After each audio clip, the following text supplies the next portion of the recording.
এক কথায় বোঝেন, আপনাকে যদি রুল করতে হয় সারা ওয়ার্ল্ডকে, প্রথমত আপনার একটা ল্যান্ড লাগবে, একটা কিছু মানুষ লাগবে আপনার, এবং সেই মানুষগুলো রামসাম যদুমধু হলে হবে না, সেই মানুষগুলো হতে হবে সবচেয়ে বুদ্ধিদীপ্ত মানুষ, ট্যালেন্টেড মানুষ, যারা পৃথিবীর সবকিছু নিয়ন্ত্রণ করার যোগ্যতা রাখে। সায়েন্টিস্ট লাগবে আপনার ইকোনমিস্ট লাগবে, আপনার কলামিস্ট লাগবে, মিডিয়ার পার্সন লাগবে, পলিটিশিয়ান লাগবে, সূক্ষ্ম বুদ্ধিসম্পন্ন মানুষ লাগবে। এই মানুষগুলো কি তারা জোগাড় করতে পেরেছে? পশ্চিমা সভ্যতা পেরেছে? আচ্ছা, আর কি লাগবে? আপনার নির্দিষ্ট ভূখণ্ড লাগবে, এবং ভূখণ্ডটা স্বাধীন হতে হবে, কারো পরাধীন হলে চলবে না। ইসরায়েল কি স্বাধীন হয়েছে? ইহুদিরা কি রাষ্ট্র গঠন করেছে? করে নাই? আপনারা তো খবরই রাখেন না দেখি। ইহুদিরা কি রাষ্ট্র গঠন করে নাই? কত সালে বলেন? সুবহানাল্লাহ, এমনি হবে না। 1948-এ তো রাষ্ট্র গঠন তো অনেক আগেই হয়েছে। 1948-এ তো সে জানান দিয়েছে, কিন্তু রাষ্ট্র গঠন অটোম্যানদেরকে হারানোর পরেই হয়েছে। যখন প্রথম বিশ্বযুদ্ধ হয়ে গেছে, তারপরে অটোম্যান এম্পায়ারদেরকে হটিয়ে তারা তো রাষ্ট্র মোটামুটি দখল করেই ফেলেছে। তারপর আস্তে আস্তে রাষ্ট্রের আয়তন বাড়িয়েছে। মাত্র 1948-এর দিকে এসে তারা পুরো বিশ্বকে জানান দিয়েছে আমরা একটা পুরো রুলিং স্টেট হতে যাচ্ছি আপকামিং। তো যাই হোক, তারা রাষ্ট্র কায়েম করেছে। আপনাকে সারা ওয়ার্ল্ড রুল করতে হলে প্রথমত আপনার স্টেট লাগবে, স্টেট ওরা কায়েম করে ফেলেছে। আপনার স্টেটের রাষ্ট্রের সার্বভৌমত্ব দরকার আছে, এটাও ওদের হয়ে গেছে। আপনার সারা ওয়ার্ল্ডকে রুল করতে হলে সারা বিশ্বের ইকোনমিক সিস্টেম, অর্থনীতি নিয়ন্ত্রণ করতে হবে, তারা সেটা করেছে। ওয়ার্ল্ড ব্যাংকের মাধ্যমে করছে, IMF এর মাধ্যমে করছে, আরো বিভিন্ন সংস্থার মধ্য দিয়ে তারা ওয়ার্ল্ডের ইকোনমিক সিস্টেমটাকে নিয়ন্ত্রণ করে ফেলেছে। আপনি এর বাইরে যেতেই পারবেন না, এমনভাবে নিয়ন্ত্রণ করে ফেলেছে আপনি এর বাইরে যেতেই পারবেন না। এবং আরো কি দরকার? ম্যান পাওয়ার, জনসমষ্টি দরকার। এই জনসমষ্টির জন্য তারা ইউনাইটেড নেশনস ফর্ম করে ফেলেছে। আপনি ইউনাইটেড নেশনসের বাইরে যেতেই পারবেন, কেউ পারবে না। এখনকার এই রাষ্ট্রের, এই বিশ্বের কারো পক্ষে সম্ভব না। এর বাইরে গিয়ে কিছু করা কারো পক্ষে সম্ভব না, করতে গেলেই শেষ করে ফেলাবে। আর কি দরকার? আপনার সারা ওয়ার্ল্ডের মিডিয়া প্রযুক্তি নিয়ন্ত্রণ করতে হবে। মিডিয়া নিয়ন্ত্রণে না থাকলে আপনি ইসলামকে আর মৌলবাদী সন্ত্রাসী ধর্ম বলে প্রচার করতে পারবেন না। তো মিডিয়া নিয়ন্ত্রণ করতে হবে। মিডিয়া অলরেডি নিয়ন্ত্রিত, ওদের সমস্ত বড় বড় মিডিয়া ওদের হাতেই। আর কি লাগবে আপনার? টেকনোলজি। এই যে আপনি গুগল চালান, অ্যাপেল ইউজ করেন, এইটা ওইটা করেন, ফেসবুকিং, ইউটিউবিং, সব কিছু ওদেরই।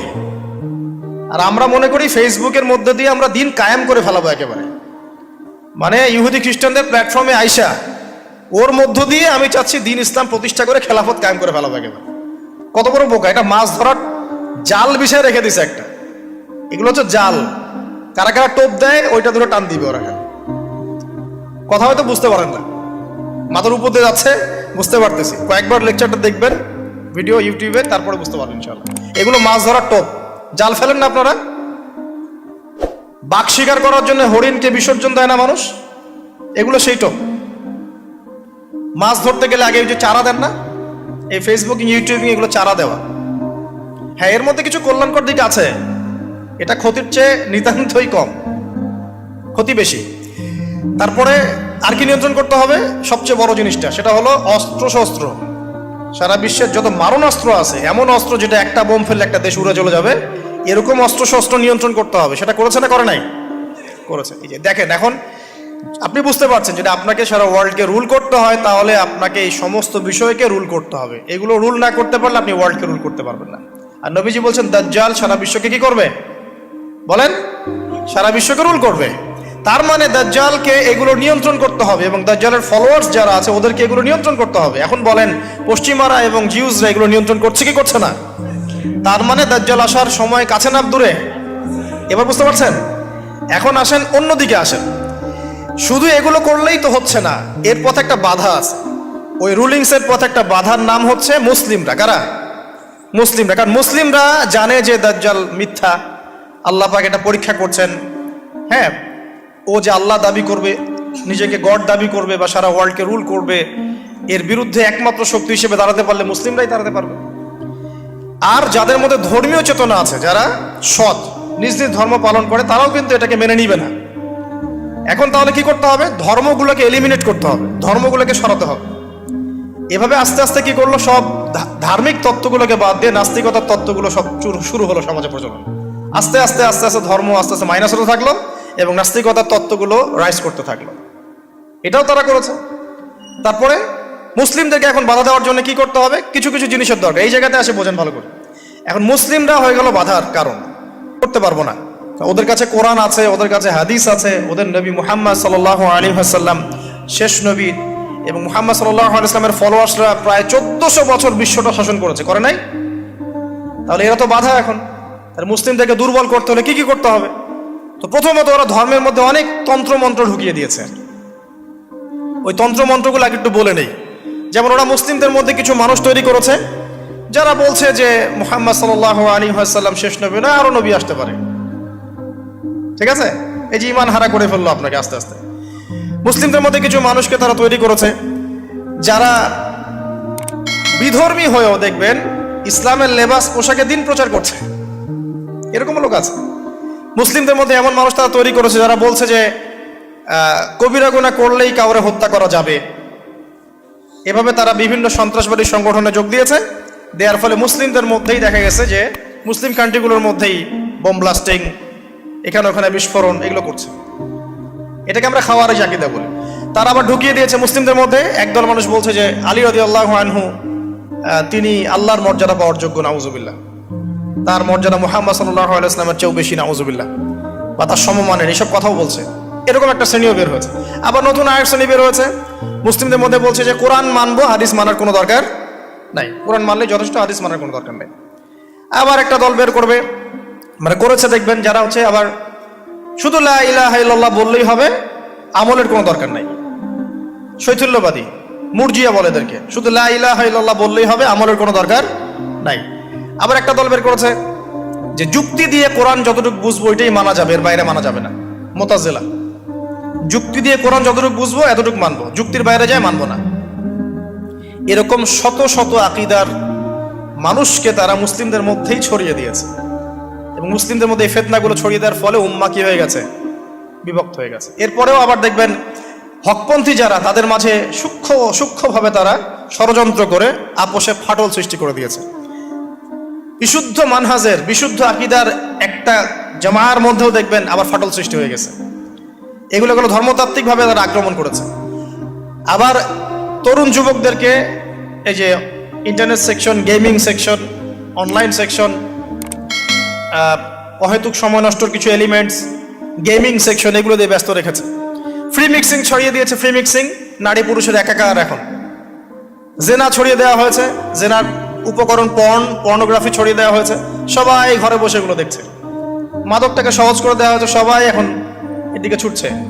রিবা ছড়িয়ে দেওয়া হচ্ছে, সবাই সুদ খাচ্ছে। মানে মুসলিম উম্মাকে ধ্বংস করার জন্য চতুর্দিক থেকে তারা কিন্তু আক্রমণ করেছে। কেন আক্রমণ করেছে? কারণ ওই রুল করতে হলে, তাদেরকে সারা ওয়ার্ল্ডকে রুল করতে হলে সবচেয়ে বড় বাধা কারা?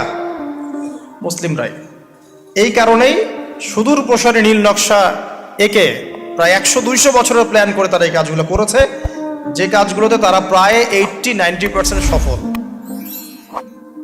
আর আমরা বিগত 100 বছরে সবচেয়ে বেশি যে কয়টা মাসআলা নিয়ে পড়েছিলাম সেটা হচ্ছে হাত বাঁধা, নাভির নিচে, না উপরে না বুকে, রফুল এদেন করবো কি করবো না, আমিন জোরে হবে না আস্তে, পায়ে পা লাগবে কি লাগবে না।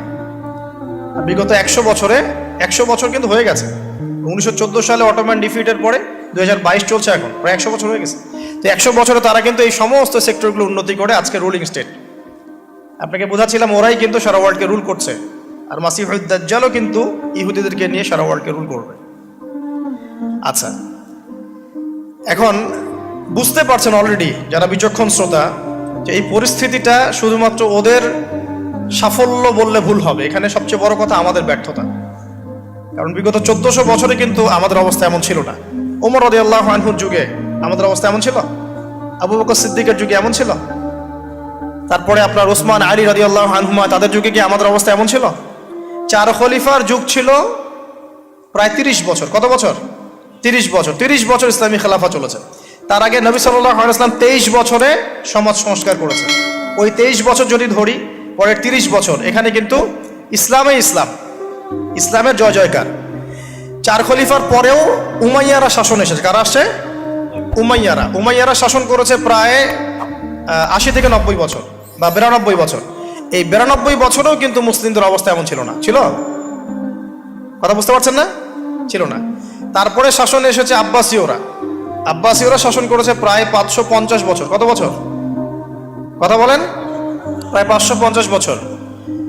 এই 550 বছরেও মুসলিমদের অবস্থা এমন ছিল না যেমনটা এখন আজকে আছে। তারপরে ফাতিমি খেলাফত গিয়েছে, তুলুনি খেলাফত গিয়েছে, এদিকে মামলুকদের শাসন গিয়েছে, কর্ডোভার ইসলামিক খেলাফত গিয়েছে, মোগলরা চলে গেছে, উসমানীয়রা চলে গেছে। মুসলিমদের অবস্থা কিন্তু এমন ছিল না। এই হিস্ট্রিগুলো কয়জন জানো? এই 1400 বছর ইসলামের হিস্ট্রিগুলো কয়জন জানো? এই 1400 বছরে আমাদের অবস্থা কিন্তু এমন ছিল না। এখন বর্তমান সিচুয়েশন আর এই 1400 বছরের সিচুয়েশনকে আমরা মিলাতে পারছি না। মিলাতে পারছি না। করণীয় কি আপনার? কেন হলো এই অবস্থা? কি করতে হতো বা কি করা উচিত? কেন হলো এই অবস্থা? মোটা দাগে কয়েকটা কথা হচ্ছে, আমরা বেশিরভাগই ইল্লা মাশা আল্লাহ, আমরা বেশিরভাগই কোরআন এবং সুন্নাহ থেকে দূরে সরে আসছি, 1 নাম্বার। 2 নাম্বার, আমরা বেশিরভাগই আমলের দিকে জোর যতটা না দিয়েছি, ইলম অর্জন, জ্ঞান অর্জনের দিকে অত বেশি জোর দেইনি। কথা বুঝতে পারছেন না মনে হয়? আমরা আমলের দিকে জোর দিচ্ছি না এমন না, আমল করতে চাই আমরা খুব, কিন্তু কোরআন সুন্নাহর গভীর জ্ঞান অর্জন করা এবং সমসাময়িক বিশ্বের জ্ঞানগুলো অর্জন করার দিকে আমরা কিন্তু খুব একটা ফোকাস করছি না। অনেকে তো এখন পর্যন্ত এই যুগে এসেও জেনারেল শিক্ষাকে স্বীকৃতি দিচ্ছেন না। এই শিক্ষাটার দরকার আছে, কোরআন সুন্নাহর সাথে এই শিক্ষাটা অর্জন করলে বিশ্বকে এগিয়ে নেওয়া যাবে, আমরা তো স্বীকৃতি দিচ্ছি না। ইংরেজি শিখলে এখনো অনেকের চুলকানি হচ্ছে, না দরকার নাই, ম্যাথামেটিক্সের দরকার নাই, সায়েন্সের দরকার নাই, আইসিটির দরকার নাই, হ্যাঁ, আন্তর্জাতিক বিশ্ব সম্পর্কে জানার দরকার নাই, এগুলো কিন্তু আমরা এখনো ঢুকাচ্ছি না। ঢুকালেও খুব লো স্কেলে, যেটাতে খুব একটা কাজ হচ্ছে না। তো দেখেন, আমরা আমলের দিকে খুব ফোকাস করেছি ঠিকই, কিন্তু পরিপূর্ণ জ্ঞান অর্জনের কনস্ট্রাকটিভ সিলেবাসের দিকে আমরা কিন্তু সবাই ফোকাস করি নাই। বিগত 100 বছর আমরা পিছিয়ে আসছি এখানে।